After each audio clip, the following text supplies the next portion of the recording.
All right, guys, happy Monday. It has been an extremely long weekend of work, of me basically trying to become fluent in French, refreshing myself on these old AP French courses that I used to take in high school. Obviously, I'm going to provide you guys with an update on my little dust up with Mr. and Mr. Macron. Also, there's a lot going on in the social media world. On X, Elon Musk, the owner of X, gets absolutely ratioed by a TikToker, Ian Carroll. I love his content. I've been sharing his content. I'm going to tell you what their little dust up was about. Also, to the tune of 200,000 likes. I'm talking a ratio. We also have Mark Zuckerberg, who appeared on Joe Rogan with some COVID Facebook confessions. And to be honest, it's kind of infuriating.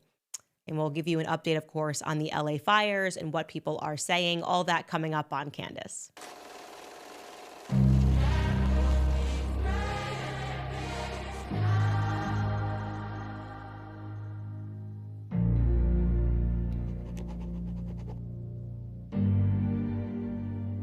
All right, let's get into this. So I was speaking to my husband over the weekend, and I said to him, legitimately, that I did not believe that in the history of the world, there has ever been a circumstance where a sitting president, okay, I want you to think about this, a sitting president, a world G7 leader, do you recall ever hearing them having sent a legal threat to a podcaster, in this case, a pregnant mommy podcaster, in a country over which they do not preside? And included in that legal threat is a shh, don't tell anybody, don't tell anybody. I really do just think it's important to pause and consider all of that having taken place. It's a sign of the times, really a sign of the Western times. It's a reason that I feel the West is falling. I mean, two grown men acting like big babies. We could never imagine in a million years Vladimir Putin doing this. Be honest, you could never imagine Vladimir Putin. If I said he's a killer, he's this, he's that, there's no way he's going to go to his advisors and be like, send her a letter, just threaten her and tell her not to tell anybody that we're threatening her in this letter. It's weird. It's what we describe on the show as fake and gay, right? There's something fundamentally weak about it. If you're going to send me a letter and you're like, I'm not this and I'm not that, well, you should realize that even by sending the letter, people recognize that you are an extremely weak and an extremely fragile leader. And I have to tell you guys, your comments on Friday's episode really made me chuckle. Top one being this one from Holly House. She wrote, French president, do not publicize this letter. Candace Owens, hold my beer. Followed by the next top comment from Alex. He writes, Macron, do not publish this. Candace, please subscribe and make sure to hit the like button. Yes, of course, I'm American. Who are you? Literally, who are you?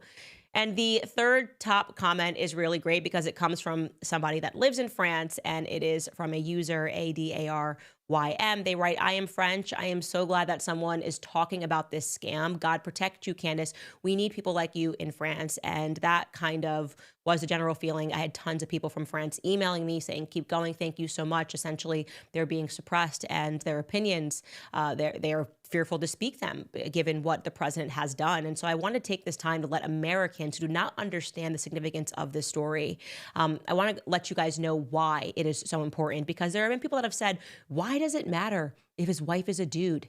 And there are people who don't fully appreciate what the French have been going through under what I would describe as this regime. It truly is a regime. You hear so much about Vladimir Putin, and we have this right here in the West. Pay attention to what's happening in the UK, what's happening in France. And imagine, if you will, a person, Emmanuel Macron, who was pretty much unknown. Yes, he was in government. I think he was an economic minister, perhaps, who starts his own party called En Marche, maybe, and he condemns the radicalism on the left and the right. This guy's going to be a centrist. He condemns radical socialism, points out the failures of his previous party, and he secures the vote of the people. And they are then presented with his wife, and they are told that this is a strong, faithful Catholic woman. And so you vote according to that. You're a Frenchman and you vote according to that. And the general assumption, of course, is that when someone is billing themselves as a centrist, they're not up to anything crazy. Hey, we're the moderates. We're the guys in the middle, right? We see problems with both sides. And look, this woman of faith. And it works. The press is behind them. That individual and his wife get into power. And then you start to see another side of them, a dark side. journalists start recognizing some holes in their past story, realizing we don't really know who these people are. Like this, they kind of were thrust upon us. Maybe we were just believing the media. And they realize that a lot is not adding up. And one by one, these independent journalists and researchers begin to suffer. First and foremost, this is a true story. And again, all this will be in our little mini series about Brigitte. There was a woman named Isabella Ferreira, right? I'm showing you a picture of her. She used to be, what do they call them? The jaune gilets, which I think yellow vest in French. 56-year-old woman who was investigating Emmanuel and Brigitte. She was deemed to be one of the earliest to discover that the age gap between them was not being accurately reported by the mainstream media. And then she said she had landed upon something even bigger and started making phone calls to alert others that actually Brigitte, as she was saying, could still be prosecuted for the crime of having slept with a minor or had a relations with somebody who was 15 years old under the new law. Okay. 2 weeks later, this Isabella Ferreira is found dead. Okay. She was drowned in a dam. The investigators admit that she was still alive when she slipped into the ocean. The media was saying, oh, she took some pills. She was bipolar. She was depressed. That's what happened.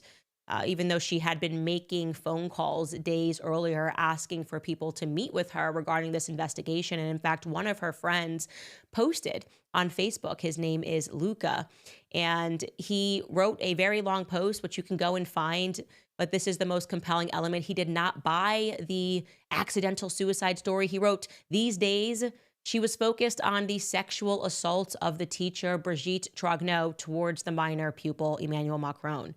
The revelation that she claimed to have and about which she had told me was that the prescription 30 years, he's referring to the statute of limitation, 30 years after the majority, meaning the age in which you can give consent for sexual assaults against minors, allowed Emmanuel Macron to file a complaint against Brigitte. So again, that's loosely translated. And he's saying that like she had discovered the statute of limitations was not up. In fact, it is true. It is not up. It will be up at the end of this year, 2025. But then she committed suicide in a very strange way. Most people don't jump and try to drown themselves. I think it's almost impossible. I think I read somewhere that it's almost impossible to drown yourself because your brain will just automatically come to the surface. I don't know, whatever. That's what happened. That was how it was reported in the media. Then you had the journalist Natasha Ray, who had just assisted in an investigation. She wasn't even the one who had published the 6-part series, the one that I saw that was published by Xavier Poussard. Natasha Ray has cancer. She has no money. She has been fighting the Macrons for years in court and losing. And it is being claimed that it was essentially a show trial, that they have this much power that they always have, that she was declared guilty for things that she actually and factually never said, and that she is not getting fair treatment in court. A lot of the files are being locked down, so the public is not even really getting a clear view as to what is happening. And you're not going to believe this. Her lawyer, Francois Danglehant, similarly, since he went out on a limb and defended Natasha Ray, the state came down on him. Stole, according to him, took his 3-year-old son, that there is a essential mafia that has been on his back that set up a fake trial against him, trying to throw him in prison, but it didn't work. And he is still with Natasha Ray fighting this, trying to get the story out. And then, of course, the man that is at the nucleus of all of this, the one who broke the story about this transition, Xavier Poussard. Incredibly, the Macrons, as you saw, and as I shared in the letter, are still refusing to sue this journalist for defamation. The initial journalist who published this story in 6 parts, he has not been sued by the Macrons, but he too is being harassed. He too has people that work with him that are getting squeezed by the government, being told that they will face financial ruin if they continue to fund his efforts. They have even gone out and tried to figure out who is funding his work. They've attempted to bring a claim against Xavier himself, not for the pieces that he wrote about the Macron, but for an article he wrote years ago regarding who controls the French media, alleging that they can bring a claim against him for anti-Semitism. even though he didn't say they are Jews. He just named people who control or own a large part of the media in France. And they were like, oh, well, these people happen to be Jewish. Can we go after him for anti-Semitism? Now, Emmanuel and Brigitte want to see if they can extend their globalist tentacles to the United States, right? That is what they're really high on. They're high on their own globalist supply. We can show me the man. I'll show you the crime. We'll go after any person who tries to tell this story. And they are now eyeing me with an extremely carefully worded letter where they don't go so far as to deny that Brigitte is trans, where they don't go so far as to explicitly state that Brigitte Macron was born a biological woman, which would have been so easy to do over these last 8 years. But they're kind of wheeling and dealing and trying to find defamation in other ways, like accusing Macron of lying about his sexuality. It's one of the things they listed. What? Yeah, accusing him of lying about his sexuality. Did I do that? Did I say that he explicitly lied about his sexuality? What are you even talking about? How are you alleging that this hurts him and his reputation in front of the French people? They hate him, okay? Accusing Brigitte of lying to the French people about her sexuality. Again, what is this? And I will say that they definitely picked the right mom. They definitely picked the right mother. We actually are hitting send on this letter in a couple of hours, so you guys will be the first to even see an exclusive peek of it, and I'm going to upload it in its entirety to the our locals website. That is candace.locals.com, or is it locals.candace.com? You guys show me again. This is where you guys go to support our show and to keep us independent. And if you go to locals.com and you find us, you will see candace.locals.com. We're going to put all this up. We want the public to see this. You know, we are no longer doing things in the dark. Okay.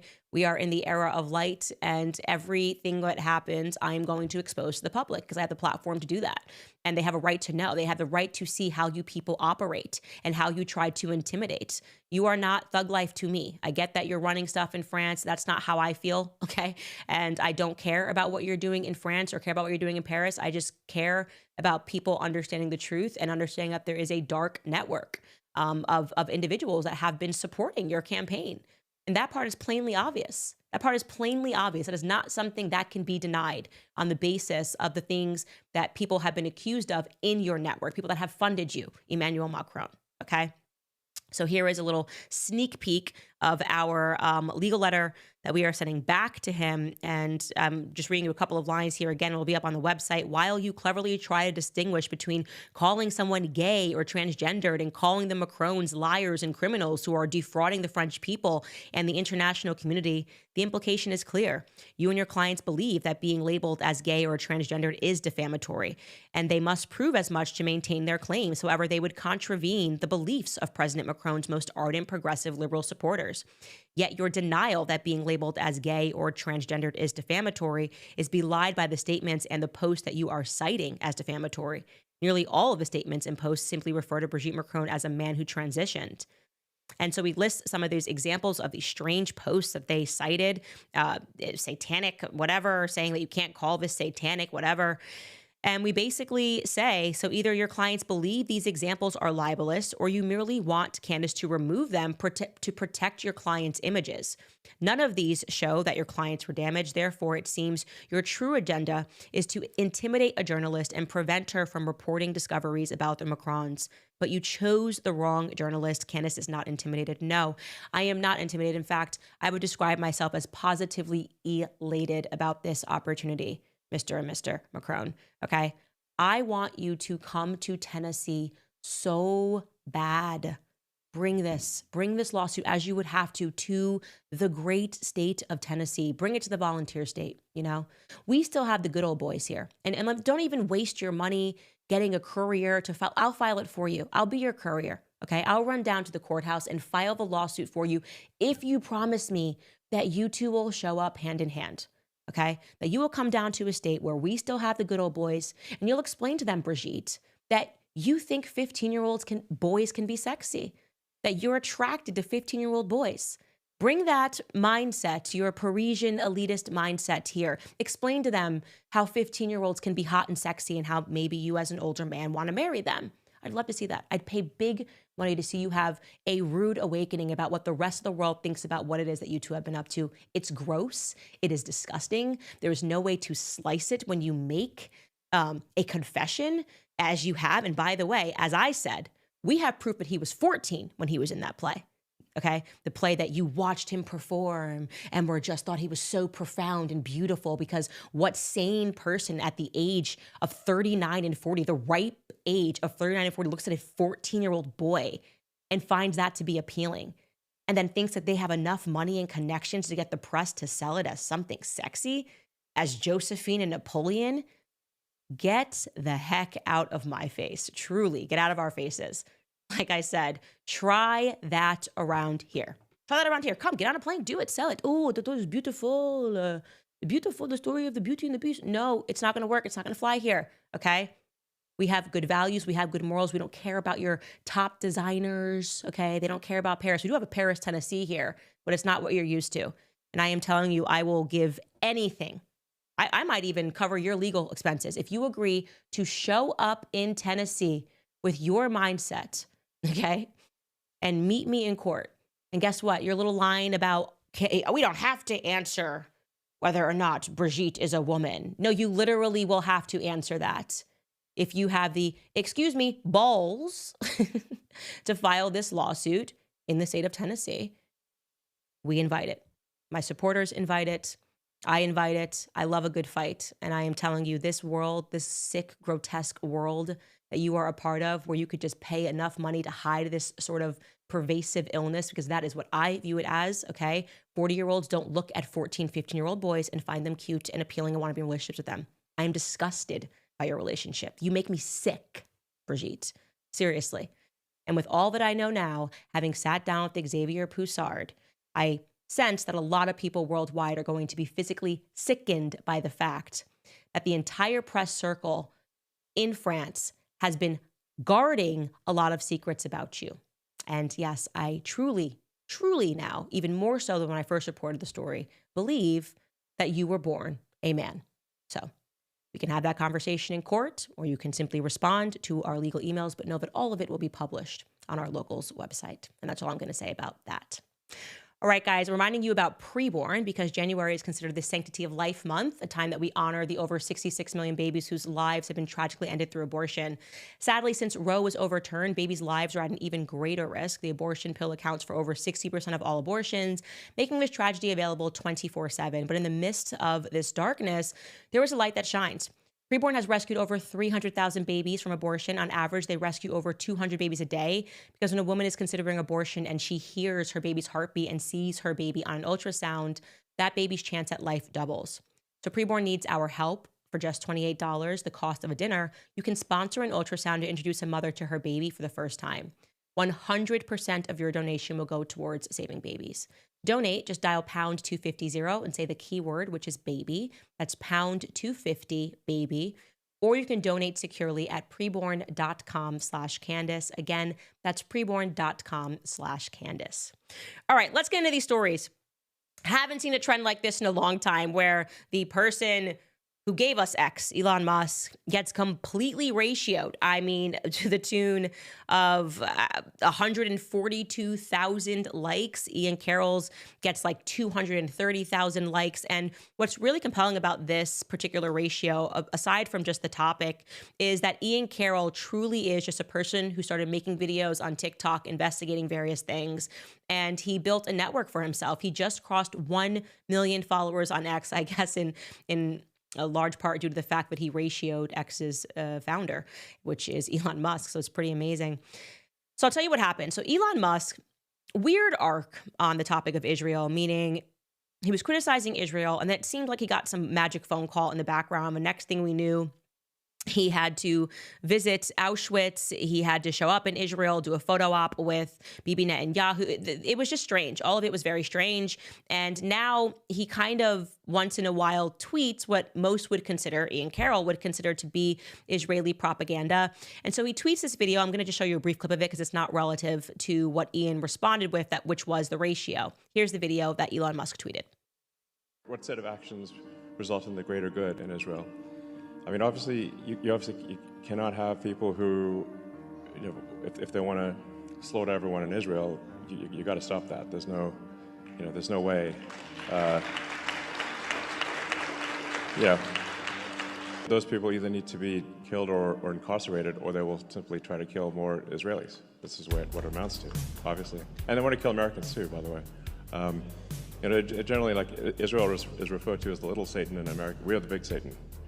That's what the Ayatollah calls us. Okay, so you get the idea. He's basically doing there's a Hamas on behind every single child rhetoric, and if we don't all get involved and send our money overseas to a foreign country, then they're coming for us next. Okay, we've heard it all 1,000 times before. So Ian Carroll tweets this back regarding the video. He writes, "For being so smart, you're exceptionally bad at understanding this one issue. Kind of weird." And his tone when he does his videos is always incredibly sarcastic, and he's basically saying what everyone thinks, which is what happened. You really have changed your perspectives very quickly, and you kind of are seeming to have to post these sorts of things. Like, blink if you need help, Elon Musk. So Elon Musk responds to him, and I think he was kind of giving him a layup here, because he writes, "What am I missing?" And again, if you weigh this against Elon Musk's old tweets, I just don't think, I feels like he's intentionally missing something. And this is how Ian Carroll responds, which currently has literally 255,000 likes, something like 33,000 retweets. We'll get to that. He writes this to Elon Musk, and it just takes over to takes over X for 2 weeks. "You're missing," the lead up here, "that AIPAC purchased the seats of about 90% or more of our current Congress. JFK famously wanted them registered as a foreign agent right before he was shot, and thus they changed their name and never registered. Why are we letting a foreign lobby buy off our Congress? You're missing that Israel was obviously the state sponsor of Jeffrey Epstein, whose handler was Ehud Barak, ex-head of Israeli military intelligence. His funding was Les Wexner, one of the world's richest Zionist philanthropists, quote unquote, and he was accused by ex-Mossad agents of being Mossad. Not to mention the Maxwell connection. They had blackmail on Clinton and many, many more. He who holds the blackmail holds the leash. Just ask J. Edgar Hoover. You're missing that Israel is the only nation who has a de facto sanctioned, yet actually secret and unsanctioned nuclear program, a program that they stole from the United States. Look into the Apollo affair, NUMEC, the Dimona nuclear facility. You're missing that Jews, Muslims, and Christians lived side by side in peace in Palestine before the Rothschilds purchased the country from Britain during World War I, to the Balfour Declaration, and began their colonial program. You're missing that the groups that founded Israel, Lehi, Irgun, and Haganah, were declared terrorist organizations by Israel itself because their tactics were so deplorable, bombing British and Palestinian civilians. Yet these three paramilitary groups rebranded to form the IDF, and their leadership became a leadership of Israel for the following 30 plus years. You're missing that Israel is a foreign nation halfway across the world that has no business receiving my tax dollars. Why are we sending them billions of dollars in our tax money while our country burns and is overrun by illegal immigration?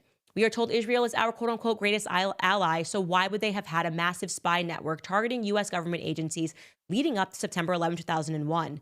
See the Israeli art students, DEA reports, for copious evidence of Israeli surveillance all across the continental U.S. This is an official government report that cites hundreds of incidents of observed Israeli surveillance teams documented by the U.S. government agents all across the continental U.S. And we still have received zero answers as to why there were numerous fake Israeli moving companies positioned all across the eastern seaboard leading up to September 11, 2001. And we have multiple eyewitness reports as well as hard photographic evidence that they knew the attacks were coming at least a day before they did, and that they were positioned at a vantage point to photograph the attack up to a half hour before the first plane hit. Never got any answers, but you can read the official FBI reports about the incident. I've broken them down live on X before.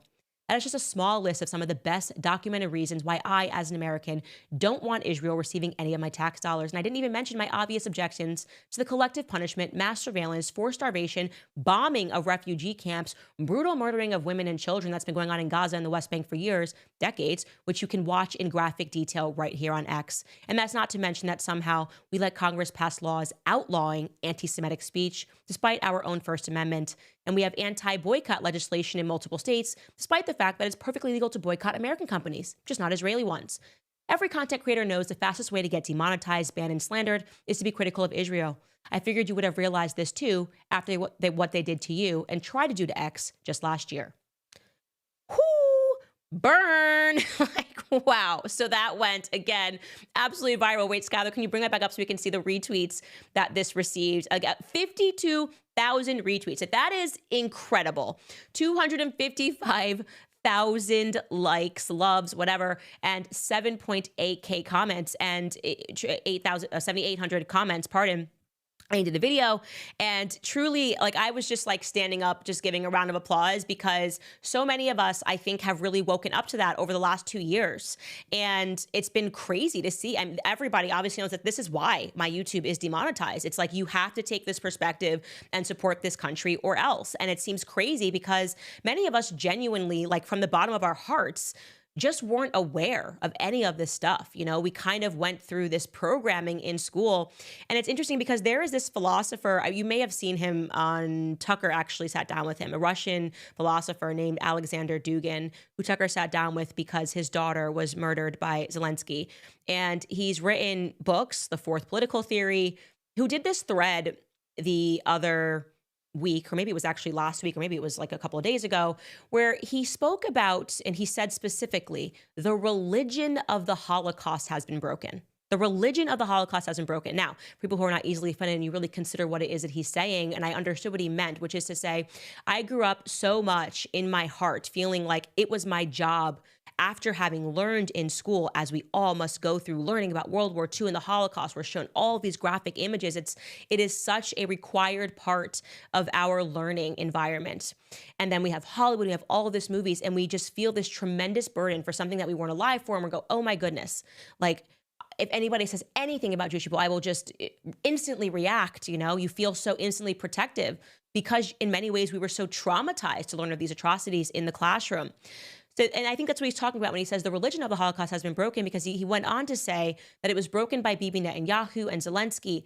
And finally, we have brought them down, he says, like the Jewish people down to where everyone else is, where we now recognize that there are evil, horrible, atrocious Jews, Black people, white people. We recognize that. And I think prior to that, the religion of the Holocaust, meaning like how we learned about this in school, disallowed us to ever have that perspective about a Jewish person. And everything has now changed in the last, I would say, really since October 7th, because I've seen people that I respected, people that I came up in this movement with, say and do such despicable, horrific, dishonest things, all in the name of serving this foreign country, which is doing. I can see it on my X. Okay, there's no article that can be written in any publication that is going to remove me from my own eyes, the amount of death, and to justify it with the animosity and the hatred in their heart towards Palestinian children. I can't unsee it, you know, I can't unsee it. And so in many ways, I think breaking that spell and recognizing that we're all human, irrespective of whether we are Jewish, whether we are Christian, whether we are white, whether we are Black, whether we are Muslim, that there are tremendously good people. It was good for us to recognize and to see this evil, and for those who are interested to see this turning point. It is a cultural turning point. Alexander Dugin was correct. There is a cultural turning point right now, and it's a bit also kind of reminds me of what my husband says all the time. He says wealth is ruined, like generational wealth. Wealth is ruined by the third generation. I guess it's an old saying, it's an old expression, maybe it's an old British expression, I don't know. But the idea is that it's the grandchildren that ruin it.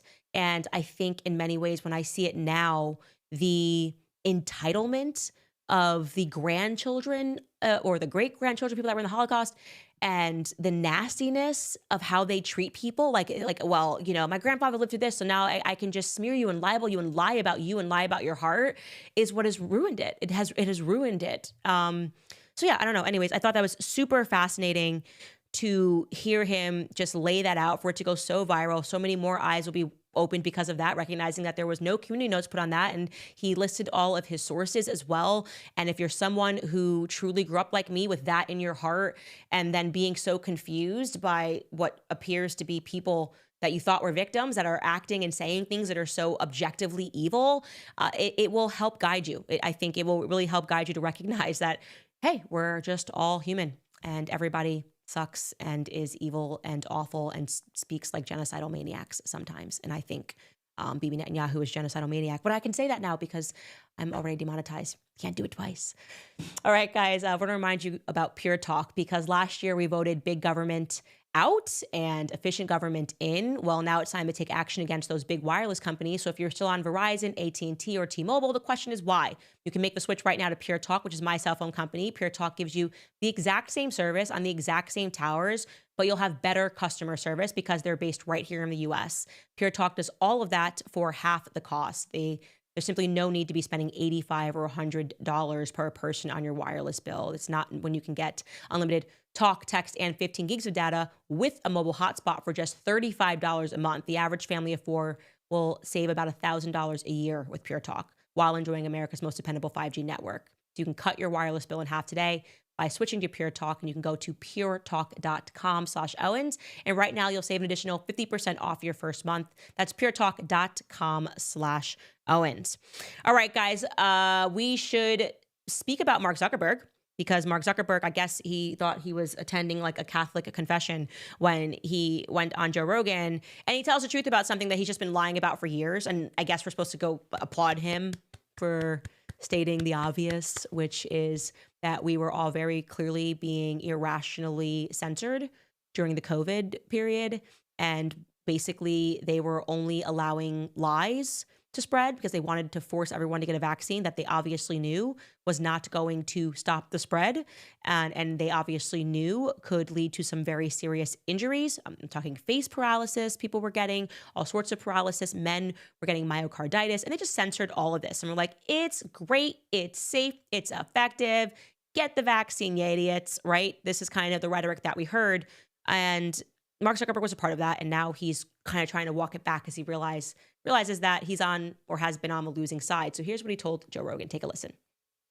These people from the Biden administration would call up our team and like scream at them and curse, and it's like these documents it's all kind of out there. Oh, did you record any of those phone calls? I don't think we but I think I want to listen. I mean, there are emails. the emails are published. It's all kind of out there, and they're like, and basically it just got to this point where we were like, no, we're not gonna take down things that are true. That's ridiculous. They wanted us to take down this meme of Leonardo DiCaprio looking at a TV talking about how 10 years from now or something, you're gonna see an ad that says, okay, if you took a COVID vaccine, you're eligible for, for this kind of payment, like this sort of like class action lawsuit type meme.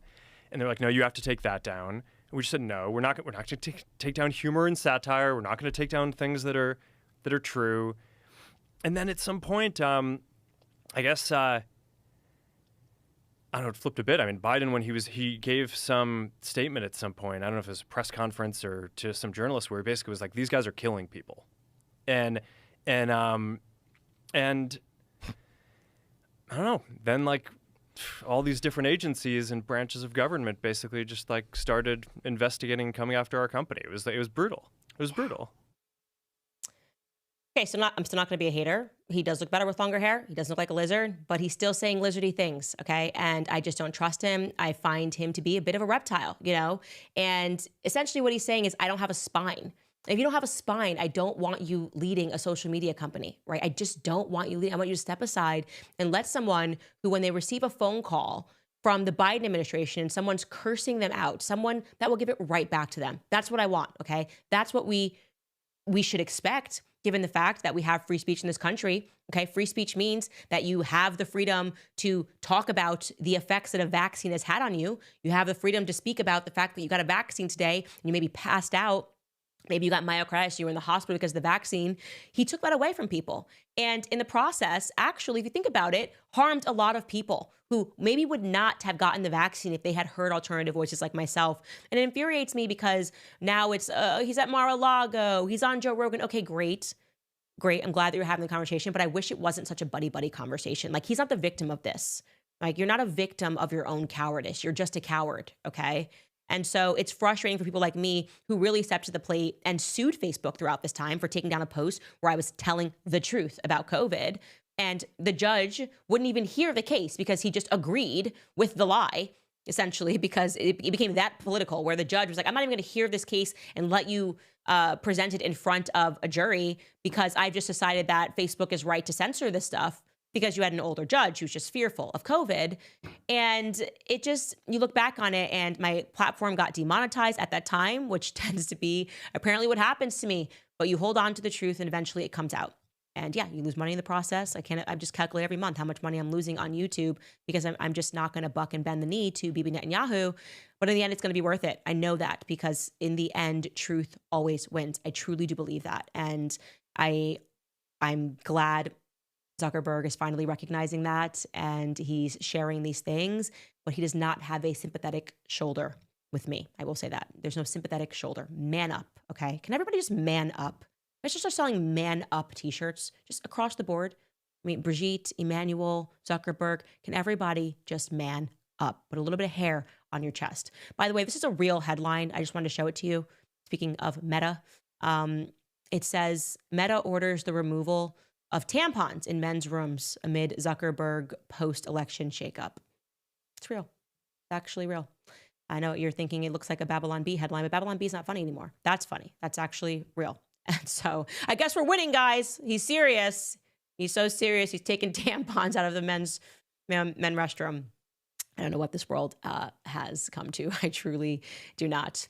All right, guys. So let's, before we get out of here, speak about the California fires. Obviously, now what's being debated is why didn't we have these controlled burnings? And it turns out that in order for these controlled burnings to happen, they have to go through the state is blaming the federal government, saying that they have to go through the National Environmental Policy Act, which is a review process before they can burn, which lasts anywhere from 3.6 years to 7.2 years. So basically, they just weren't allowed to conduct these burnings. Again, we're still trying to see whose fault it is. Is it the state's fault? Is it the federal government's fault? My money is on potentially both. If this was a policy that was put in place when Biden was in office, if you have Biden and you've got Gavin Newsom, I don't know. It's like that Spider-Man meme where they just point at each other. Who knows who would have come up with something this ingenious? But obviously, this is what has led to so much devastation.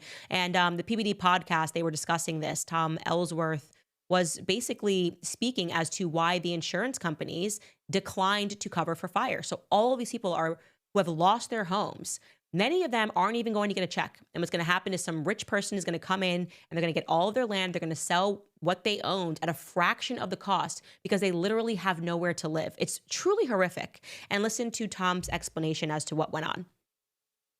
And I'll put some stats behind it. So I'm not going to mention everything that we talked about, Dudley. I'm not talking about any companies that he mentioned.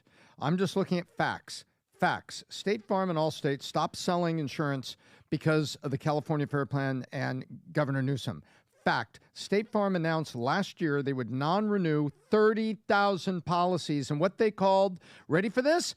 Wildfire risk areas. And you're thinking middle of nowhere, Big Bear, up in the forest. Nope. Guess what? They non-renewed. Here's the stat, Pat. State Farm non-renewed 69% of the policies it had in Pacific Palisades. Data point this morning confirmed. State Farm said last year, we're non-renewing 69% of the homes we insure currently today in Palisades. Why? Long-term brush risk and poor management of the common area. You can't blame them. No, I'm not blaming them. I know you're not, but what I'm saying is, you cannot blame. The business has to make profits. And when the regulators make their life a living hell and make them look bad, what do you want us to do? Take a loss every year? Well, correct. Now I'm going to the punchline. Why did they do that? Because the county of LA and the city of LA had suspended brush removal in Palisades. This comes down to the county. Are you joking? Yeah, you can find it. You can find it was suspended here. Casual brush removal suspended here. Limited brush removal suspended here. This is all going to come out because Zach Levi and other people. That's when Trump said he got to clean the floor, and the floor. That's exactly right. I'm not down on the insurance companies. I'm saying the insurance companies are at the bottom of the waterfall, and at the top of the waterfall is the state with their policies and budget cuts on fire and brush suppression and all the things that they've done, despite the level of taxes they're collecting. Listen, here's what I will say. We need to pay very close attention to who is going to be buying up this land because the little conspiracy theorist in me, believes that this could be a land grab. You know, we are seeing these sorts of instances. Suddenly they have no insurance. They can't get their homes rebuilt. They're going to have to sell their land. And they're, like I said, people are going to get it at an absolute bargain. And who are those people that are going to swoop in immediately and buy the land? That's what we're going to pay attention to. We have to hound these people because something here feels off. You know, we're hearing about arsonists. We're hearing that houses are burning and there's just literally nothing left. Like, it's not like there's just no way that this house can be rebuilt, sort of a thing. And I find it to be tremendously suspicious. The policies that are passed right before, you know, the insurance declining to cover just last year, and then this happens. Something is not sitting right with me. Anyways, before I get to your comments, we should end on a happy note or a sad note, depending on which way you want to lean, regarding these fires. Meghan, our Duchess, has decided that she's going to push the Netflix series, the one that we showed you of her cooking, because it's so relatable. She felt that maybe it would not be relatable at this time to see her cooking in a mansion that belongs to one of her friends and inviting over her rich and fabulous people as she gets honey out of the garden and presents perfect Martha Stewart looking cakes. They thought maybe that's not the right time. It was kind of devastating that they're going to have to push that, but then people will be able to watch it at a later time. But by the way, her and Prince Harry, who always seem to snap into these weird royal roles, meaning they just go and visit the victims, like exactly what you would expect royals to do or politicians to do. They do this, and they are doing this right now in Southern California. And I just wanted to show you this really hilarious clip of these, the mayor. I don't even know the mayor of where. You're going to have to tell me in my ear. A mayor of Pasadena describing how Harry and Meghan are here, and the reporter describing how hard Harry and Meghan, particularly Meghan, is working. Take a listen. Here's what she's doing. It looked as if, you know, the two of them might want to really be helpful. As I saw, actually, Meghan Markle, like, stoop down and, you know, take off the lid of a plastic bin. Do they want to really get down and dirty? She stooped down and she picked up the lid of a plastic bin. And that's how I knew my girl was real. And I just want to thank Meghan for doing that. It's very helpful for her to stoop down and do that.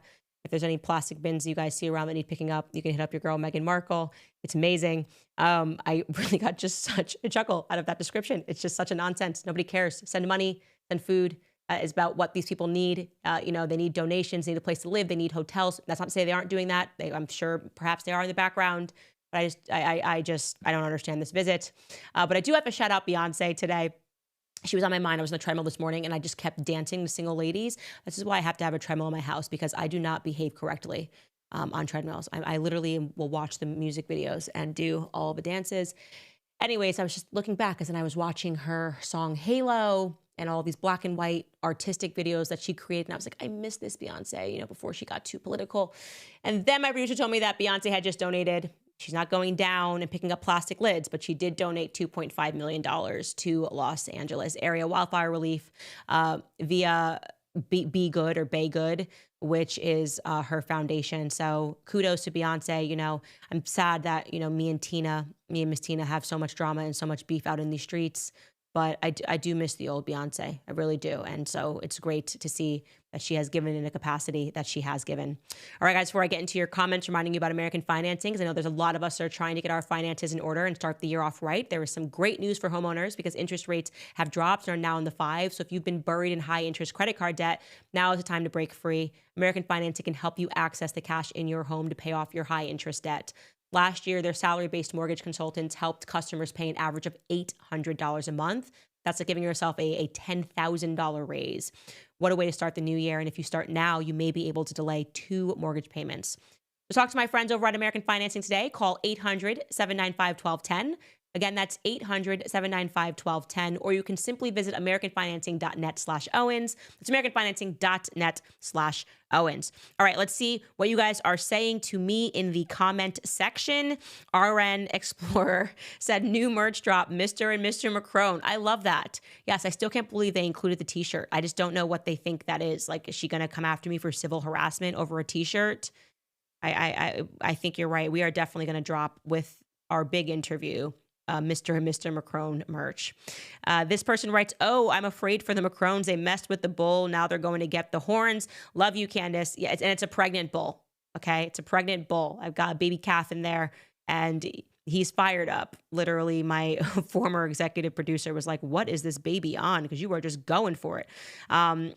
Garhent writes, welcome to the Barbara Streisand effect. Yes, they are going to learn because, like I said, most Americans didn't really understand the extent of the story and how dark and how twisted it is. And we are now going to present that to them. And I'm excited to have the ability to, because, guys, this is not contained in France. You know, we've been speaking about this corruption and the leaders in the West. This has been the theme of this podcast. What is going on in France is the most extreme version of that, the most extreme version that you could possibly imagine. You know, when you have journalists that are fighting for their lives, who are being pressured financially, trying to simply get to the bottom of what should be such an easy truth, an easy thing to debunk. And that's because this is what they want. They want to stifle speech in the West now because they have lost control of the narrative. And that, to me, is the last squeals of a dying animal. The old guard is dying. That's something that Ian Carroll has said. They don't run things anymore, but they are not going to go down easily. I would tell you that. These people are truly evil in a way and in a capacity that you could never quite understand. Sarah writes, Candace fears God only. That is a fact, an absolute fact. And sometimes my toddlers, when they're being crazy. And a couple of comments on Zuckerberg, or just one comment rather on Zuckerberg. Sheila writes, I do not trust him either, and he has lost the privilege to lead any type of public speech. Oh, on the Californian fires, one person has a prediction. Baran writes, BlackRock will buy it. If that happens, we riot, my friends. We riot. If Bill Gates scoops it up or BlackRock, we riot. Deborah writes, look to Maui and FEMA's $750 government gift. Who is buying that land? Oh yeah, the government will give them probably $1,000, right? Maybe $1,000 because we got to send some money overseas. Anyways, you guys, if you would, final comment, right? As I'm from London, can you please do a deep dive into Princess Diana's death? The British people need to know the truth. We need you, Candace. P.S. You're amazing. I've seen a few comments on that, and I did do a personal deep dive into that. And there's a lot there. Okay? I will say that. I was very shocked by that because I only had my childhood memory of seeing it on the stands everywhere. And it is, maybe one day. That day is not today. It may not even be for a couple of months. But I am aware of some holes in that story. And that is the most that I will say today, because I can only take on one country at a time. One country's corruption at a time. All right, guys. Again, if you want to support the show, support our independence, support our potential battle against Emmanuel and Brigitte, you can head to candace.locals.com on your screen and give whatever gift you can monthly. It keeps us going. We deeply appreciate all the support that we can get. No matter what, we'll be here tomorrow.